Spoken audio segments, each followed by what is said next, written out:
There are days and nights in this business when you have to leave open the possibility that you can still be surprised.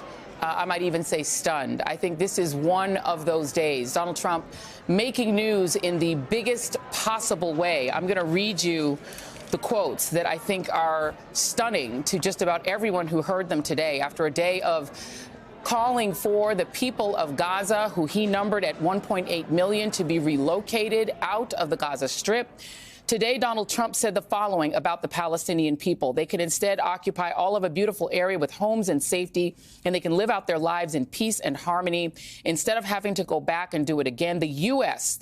will take over the Gaza Strip, and we will do it, and we will do a job with it, too.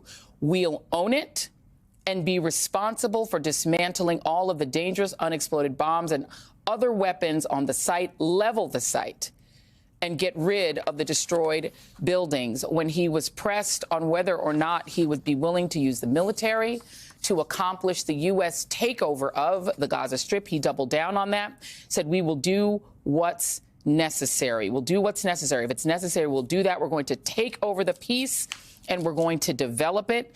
He referred to the Gaza Strip as the Riviera of the Middle East. He said that world people will live in Gaza, including Palestinians and anyone else, I suppose, that wants to live in this new real estate development he proposed today. This was stunning, and this came in a press conference with Prime Minister Benjamin Netanyahu, his first trip to the United States since he was labeled a war criminal by the International Criminal Court with arrest warrants issued. This is one of the few countries where Prime Minister Netanyahu can travel because the United States does not recognize the authority of the International Criminal Court, which rendered a judgment that genocide and apartheid had taken place inside of Israel, disregarding the war in Gaza. So this was their joint press conference following a bilateral meeting. A stunner by any definition of the word. I'm joined now by Vaughn Hilliard, White House correspondent for NBC News, and Alex Wagner, host of Alex Wagner Tonight, and also Trump World. Trump Land. Trump Land. It's I mean, Trump now. Land. It's world. I mean, it's a world. Yeah.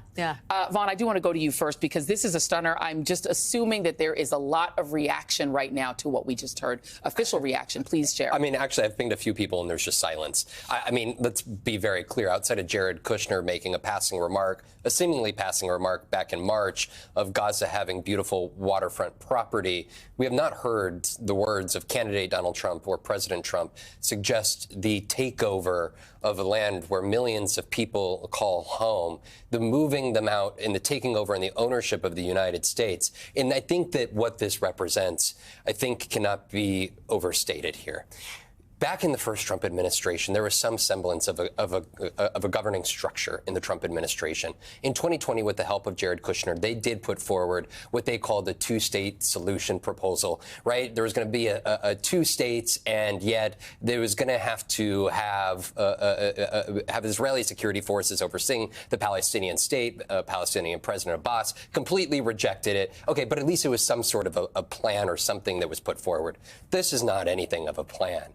This is a complete American imperialism at its roots, at its core. Donald Trump suggesting that this land in the Middle East would be better occupied and overseen by America. I just don't think we can really begin to even comprehend what we're hearing 2 weeks in from this administration in terms of the role that the United States is supposed to play. And even Bibi Netanyahu stood next to him and said, I think that the American president sees maybe a different plan than what I do, but it's just remarkable, and I don't think this silence is surprising. He seemed stunned as well. I will say that Bibi Netanyahu, Prime Minister Netanyahu, definitely also seemed a bit stunned and taken aback and attempted to respond to it. Donald Trump also said that he has taken no position on Israeli sovereignty in the West Bank. That is also a dramatic change in position from the United States position. He also acknowledged that Gaza has been crushed. He said it's been leveled. It's destroyed. It's a demolition site.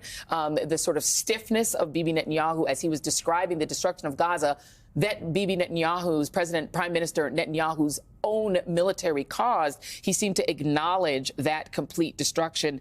But his answer all day today has been permanent displacement, or at least temporary until they're allowed to move back with the world people of the Palestinian people in Gaza. This is actually stunning.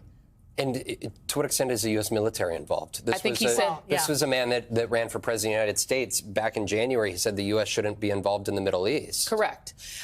Alice, let me bring you in here, because we know that the trauma induced by the Iraq War and the U.S. presence in the Middle East, on top of 20 years in Afghanistan, has been significant. And it was also a significant reason that Barack Obama was a popular politician who could be president. And it also has been a big selling point for Donald Trump, who denied he supported the Iraq War.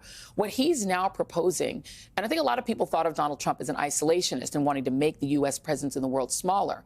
We're now talking about potential occupation of the Gaza Strip, which has caused Israel to be at war in Gaza, even before October 7th of the October 7th attacks. We're talking about the United States taking that position of occupation. With seemingly no consultation with regional partners, right? The suggestion that the Egyptians and the Jordanians should take the Palestinians, right? That I can almost guarantee you, given Bibi Netanyahu's expression at this presser today, that possibility hasn't been discussed with those neighboring countries. Iran is looking at this, and I cannot imagine what the reaction in the Arab world is. Right. The control of the Gaza Strip is the flashpoint for the region. Donald Trump is off-roading here, and he has no idea which direction is north. It is and then there's the practical reality, and I hesitate to even venture there because this whole thing seems so, in the words of our friend Rachel Maddow, shambolic and insane.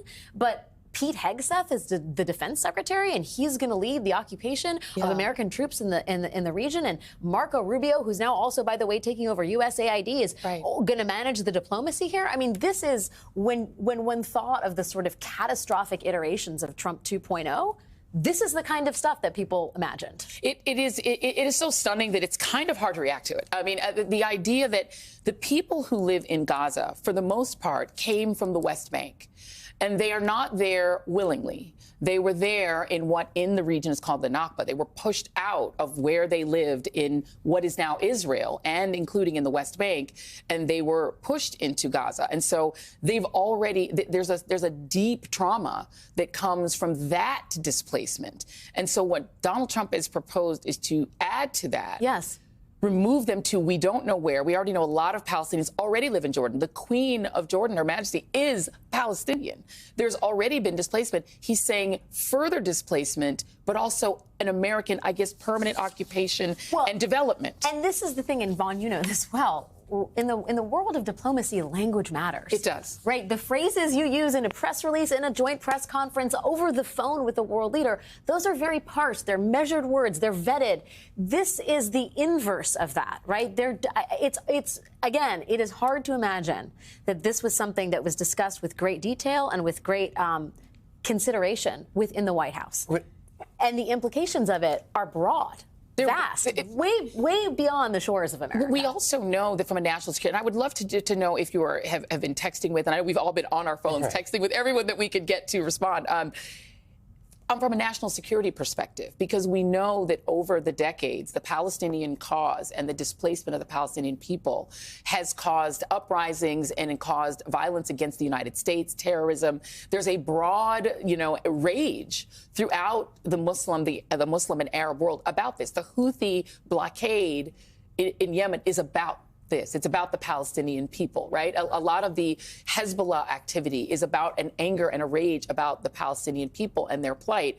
What Donald Trump has said is that he wants to inject the United States in and superimpose us over something that Israel has not been able to contain. Right. We have men, and I think it's important to know we have men and women in real time that are in military bases, military installations. We have men and women that are in embassies in real time that are undoubtedly watching this play out. And this, of course, this changes the conversations that are taking place in real time, not to mention the direct threats that undoubtedly they face on a day out and daily basis here. I think that the number of questions, knowing that Vice President Vance was sitting there, I believe Pete Hegseth was there as well here. I just think that this is a moment in time where Republicans on Capitol Hill, right, we have seen over the last 2 weeks have, by and large, said the President of the United States, Americans gave him a mandate. This is what they voted for. Let the executive branch do its thing. Donald Trump is articulating America's foreign policy here in real time in ways that I don't know to what extent they be checked. Because during his confirmation proceedings, Pete Hegseth was asked directly, yes, would you go through with illegal orders? Yeah. And he swerved his way around that, and he was confirmed by the Senate. The New York Times, I think, aptly, Peter Baker characterizing the president's comments today as him thinking not as a president, but as a real estate developer. Because the thing he did mention, the only thing where you thought, if you're asking yourself, what's the play here? What is he trying to get out of this? We were talking about this before the press conference ended. There is a weird obsession in Trump world with development and real estate development and the Gaza Strip. And he did mention several times, we're going to develop it and add thousands of jobs, unlimited jobs and housing. And I'm not saying that there's necessarily going to be Trump Hotel Gaza, but you can see that is part, at least in the, expression of Donald Trump's id that comes out in these press conferences. The lexicon that he uses is it's a demolition site. That's a real estate development term. It's the Riviera of the Middle East, that world people will live there. It's going to create thousands of jobs. You're right. He's speaking about it as a real estate developer. Stunning.